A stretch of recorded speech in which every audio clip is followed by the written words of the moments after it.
There have been many fierce debates, the Dunulesque debates in Westminster, but none of them can compare to the political earthquake caused by Liz Truss. In a dramatic and unprecedented move, the former Prime Minister unleashed a barrage of revelations on all of us, which in an instant destroyed Keir Starmer's carefully constructed public image.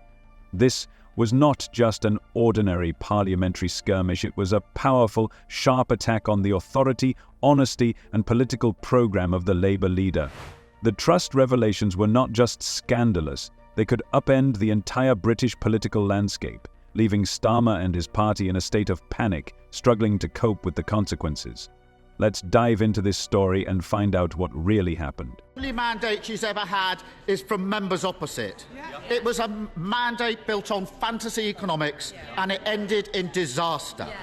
The country's got nothing to show for it except the destruction of the economy and the implosion of the Tory party. I've got the list here. 45p tax cut, gone.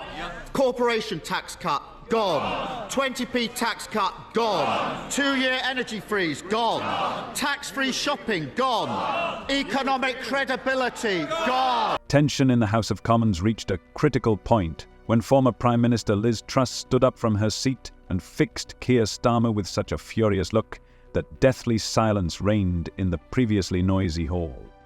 The political atmosphere in Westminster had been heating up for several weeks, as if before a storm. But no one could predict that an explosive confrontation would occur that could shake the foundations of power. In her short 45 days as Prime Minister, she has collected data that she says is capable of turning British politics upside down. Today was the moment when she decided to reveal all her cards. They're all gone. So why is she still here?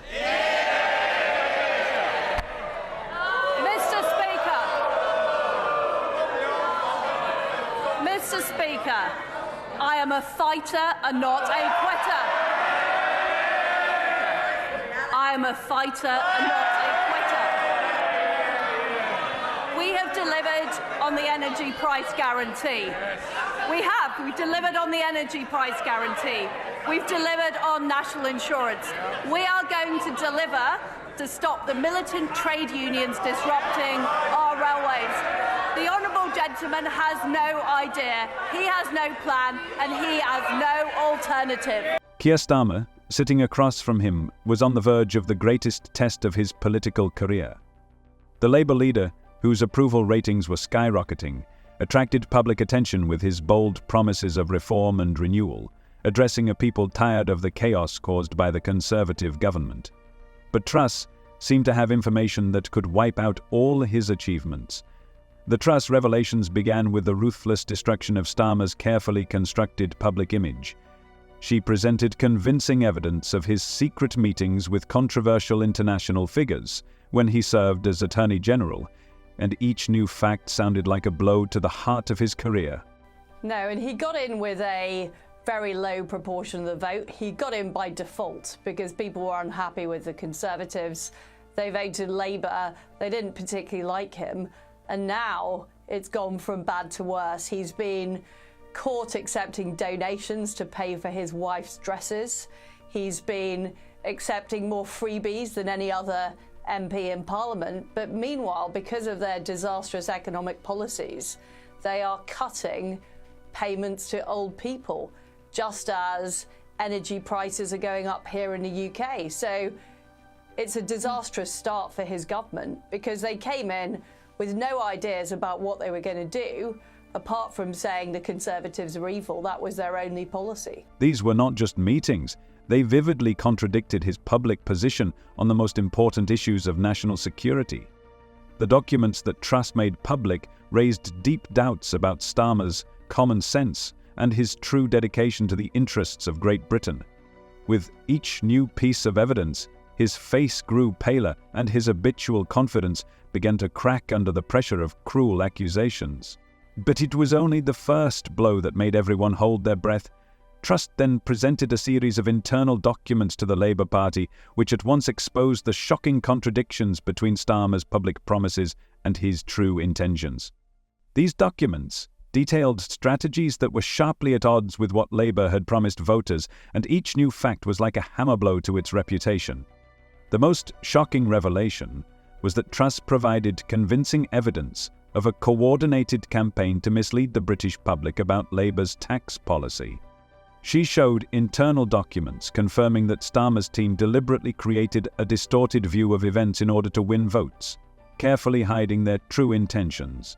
These carefully prepared documents, with dates, signatures, and detailed strategic notes, left no room for objections. Well, it's economic self-harm.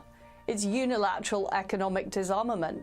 While India and China are building more coal-fired power stations, getting more oil and gas, we in Britain have ended up closing down our oil and gas. This is what's happening under this Labour government. We've just closed our last steel works, producing virgin steel because energy is unaffordable. The British government is refusing to do fracking, which could make our energy cheaper. And it's a disaster. Our economy is stagnating.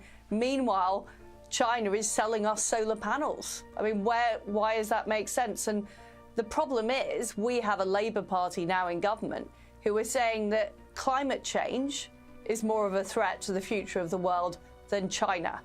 Now, that simply isn't true. Social media literally exploded when videos of Truss's powerful speech began to appear on the internet. The hashtag #TrussExposes has rapidly gained popularity, and videos of Starmer's reactions have been flying around the internet. The atmosphere in Parliament was heating up to the limit when Truss presented her latest evidence. She revealed a shocking series of encrypted messages that hinted at a confusing and troubling relationship between key members of Starmer's team and foreign circles seeking to influence British politics. Although Truss strictly followed parliamentary rules, the subtext of these documents was quite clear. And now, let's move on to another important story. Despite his health problems, Jeremy Clarkson has been spotted on the streets of London, leading thousands of angry farmers protesting against the Labour government. During this tense event, Clarkson not only expressed his dissatisfaction with Labour's policies, but also harshly criticised Rachel Reeves. His words caused a real sensation in public opinion and attracted the attention of the whole country, forcing everyone to think about the future. Okay, so, as we all know, everyone down there, you know a tractor. £200,000 for a medium-sized one. A combine, £500,000. All the equipment costs a fortune. And if you try to price what you're selling to accommodate that, there's just a lot of moaning. You get people saying, well, I shouldn't pay that. I can get a chicken from abroad. Yeah, you can. But it's so full of chlorine, it tastes like a swimming pool with a beak. And then you've got the environmentalists endlessly shouting at you, oh, your cows, they're altering the composition of the gases in the upper atmosphere, and your fertilizers ruining the trouty freshness of our streams and rivers. And I know sometimes you just think, well, what's the point? We're just trying to make breakfast, lunch and dinner, and it's just this endless whinging and there's no money in it. Rachel Reeves is holding firm against a U-turn on inheritance tax for farmers, despite the Treasury analysing ways of softening the impact. The Chancellor is understood to be determined not to drop the policy, even though some Labour MPs and even ministers are worrying about the political fallout that has led to farmers protesting. What do you think of Clarkson's criticism? Share your thoughts in the comments. Your opinion is important. See you.